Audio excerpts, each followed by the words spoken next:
Bonjour à tous, j'espère que vous allez bien.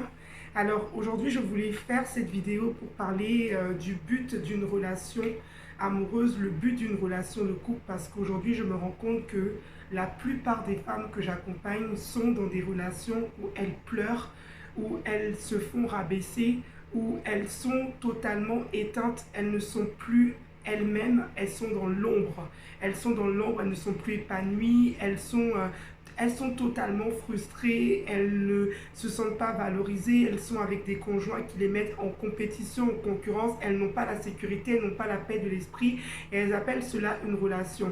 Aujourd'hui, je voulais te dire que le but d'une relation amoureuse, dans un premier temps, c'est de te faire t'épanouir déjà. Il faut que tu comprennes que quand tu es dans une relation et que la relation est en train de te baisser ta valeur, est en train de te souiller, est en train de t'enlever tout ce que tu n'es pas dans une relation amoureuse authentique, tu n'es pas dans une relation amoureuse saine.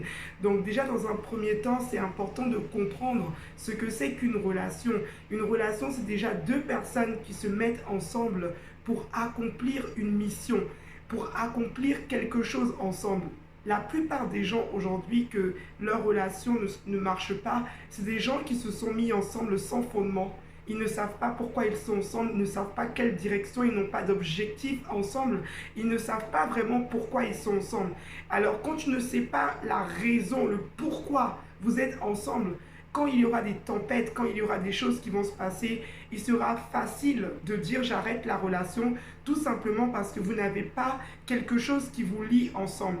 Maintenant, avant de rentrer dans une relation de couple, il est important également de savoir quelle est la direction que tu as envie de donner dans ta vie, quels sont les objectifs que tu as dans ta vie et comment tu vois ta vie. J'accompagne énormément de femmes en coaching que quand je leur pose la question qu'est-ce que tu veux faire de ta vie, où tu te vois, elles n'arrivent même pas à me répondre. La vie ne peut pas t'envoyer une personne qui te correspond, te faire choisir un partenaire qui te correspond si toi-même tu ne sais pas où tu t'en vas, tu n'arrives pas à avoir une idée claire de ta vie, l'éducation que tu veux donner à tes enfants, comment tu veux être dans ton mariage, quel sentiment tu as envie d'être, avec quel type de partenaire. Il y a différents types de relations. Il y a des personnes qui vont chercher un partenaire qui co-crée avec eux. C'est des personnes qui ont une mission à accomplir, qui ont découvert leur but sur cette terre et qui vont chercher une personne qui va être comme une équipe. C'est des couples d'équipe. Ça peut être, on peut prendre l'exemple du couple David Beckham et Victoria Beckham. C'est des personnes qui travaillent ensemble. C'est des couples en fait d'équipe. Et il y a des personnes qui préfèrent être avec une personne pour construire une famille, comment dire ça, pour être ensemble, habiter ensemble, avoir des enfants, construire une famille. Et pour ces personnes-là, il n'y a pas forcément l'idée de travailler ensemble. C'est juste qu'ils cherchent un partenaire qui va partager leur vie. Il est important de se poser ces questions-là parce que imaginons que toi, tu es une personne qui a envie, par exemple, d'être avec une personne qui est comme une équipe avec toi, qui co-crée avec toi et que tu te mets avec une personne que lui préfère, il n'a pas forcément envie il n'a pas cette vision du couple, que lui, le couple, c'est chacun fait sa vie et on n'est pas forcément ensemble à travailler ensemble. Et quand je dis travailler ensemble, c'est pas forcément avoir le même boulot, mais être en train de faire des projets en commun, avoir au moins un objectif en commun, des choses qui nous relient, des points en commun qu'on veut faire ensemble. Ça peut être par exemple si tu es avec une personne qui fait énormément la cuisine, vous pouvez avoir un point commun comme la cuisine et vouloir créer ensemble un restaurant, vouloir donner des cours ensemble, quelque chose en tout cas en commun. Et aujourd'hui, je me rends compte que si ça ne marche pas dans le couple, c'est parce que beaucoup ne savent pas quelle est la vision de leur vie et vont souvent se mettre avec des partenaires qui n'ont aucune... ils n'ont pas la même vision. Ça peut être exactement pareil. Tu es une femme, tu veux un enfant, tu veux construire ta vie et tu te mets avec une personne qui lui ne veut pas d'enfant. Pour lui c'est pas important de se marier, c'est pas important, toi tu as des valeurs, tu veux te marier, tu veux vraiment, ces valeurs de mariage sont très importantes pour toi et tu es avec une personne dans une relation qui lui c'est vraiment pas important pour lui.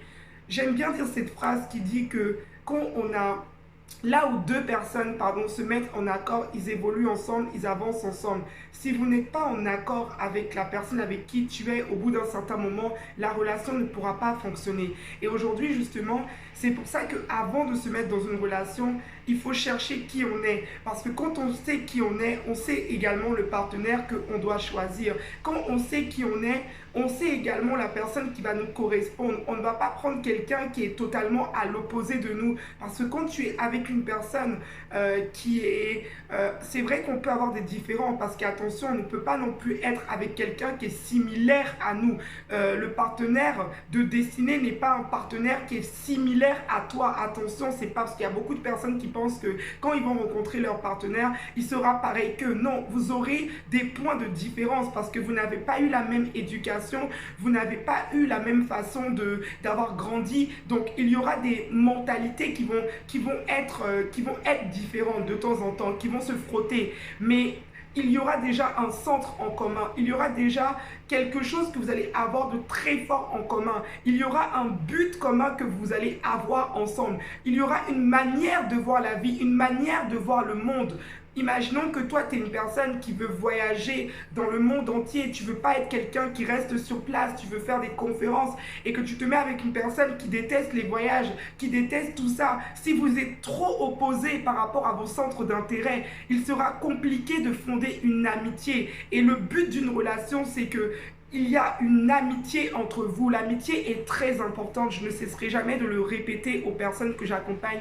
Il est important d'être ami avec son partenaire parce que quand on est ami avec quelqu'un, en cas où quand il y a des problèmes dans la relation, on pourra revenir vers l'amitié. Quand on a des points communs avec quelqu'un, quand il y a quelque chose qui se passe entre nous, on peut se dire ah non, ça s'est pas bien passé, mais on peut quand même, vous savez, voilà, on peut quand même se remettre ensemble. Mais si vous n'avez aucun point en commun, mais quand je dis aucun point en commun et vous êtes ensemble sexuellement, ça se passe bien et vous n'avez que le sexe qui vous relie, à un moment ça va pas aller dans le temps. Parce que pour construire une relation, même quand je fais du coaching familial et que j'accompagne des familles, je leur demande c'est quoi la mission des membres de la famille, c'est quoi la mission de leur couple, pourquoi ils se sont mis ensemble dès le départ. Parce que cette question, elle est primordiale. Quand on ne sait pas le pourquoi on est ensemble, on ne peut pas avancer, on sera bloqué. Alors prends le temps vraiment de te découvrir, de savoir quels sont tes rêves, quels sont tes objectifs. Je ne suis pas en train de dire qu'il faut contrôler, qu'il faut avoir une vision hyper claire. Mais tu dois savoir quel type de femme tu es, quel type d'homme tu es, quel type de vie tu veux avoir pour que tu puisses attirer un homme qui te correspond. Parce qu'aujourd'hui, il y a beaucoup de femmes qui sont dans des relations de couple où elles ne sont pas heureuses. Elles se plaignent qu'elles n'attirent pas un homme qui les correspond. Mais comment la vie peut t'emmener ce que tu veux si tu n'as pas une vision claire, si tu ne te poses pas ces questions? Alors prends le temps. Le but d'une relation de couple, c'est de s'épanouir, de développer notre potentiel. N'oublie pas que quand tu es dans une relation de couple, ta vie professionnelle est censée même évoluer parce que le bien-être que tu as avec une personne qui te comprend, qui te respecte, qui est aligné avec ce que tu es, ça va faire que vous allez créer ensemble quelque chose de grand et tu vas te sentir à l'aise de pouvoir aider les autres. Tu vas développer, tu vas découvrir la femme que tu es. Alors ne restez pas, j'insisterai toujours, dans des relations où vous avez l'impression que vous fanez d'année en année, que tu ne te sens plus belle, tu te sens horrible, tu as l'impression que la personne te dévalorise, tu es en concurrence. Je ne cesserai de dire que ce type de relation, c'est pas ce que tu mérites. Toi, tu mérites une relation dans laquelle tu es avec une personne qui comprend ta vision de la vie, qui comprend peut-être pas tout, mais qui croit en toi, qui croit en ton potentiel et qui sait que tu es capable d'aller très loin. Voilà, mettez-vous avec une personne qui vous traite comme une déesse ou comme vraiment un roi. Je vous souhaite une excellente journée dans la paix, dans la joie et dans l'amour. Pour un coaching, un accompagnement avec moi, écrivez à gaelcoaching@outlook.fr. Je vous répondrai. Très très bonne journée à vous.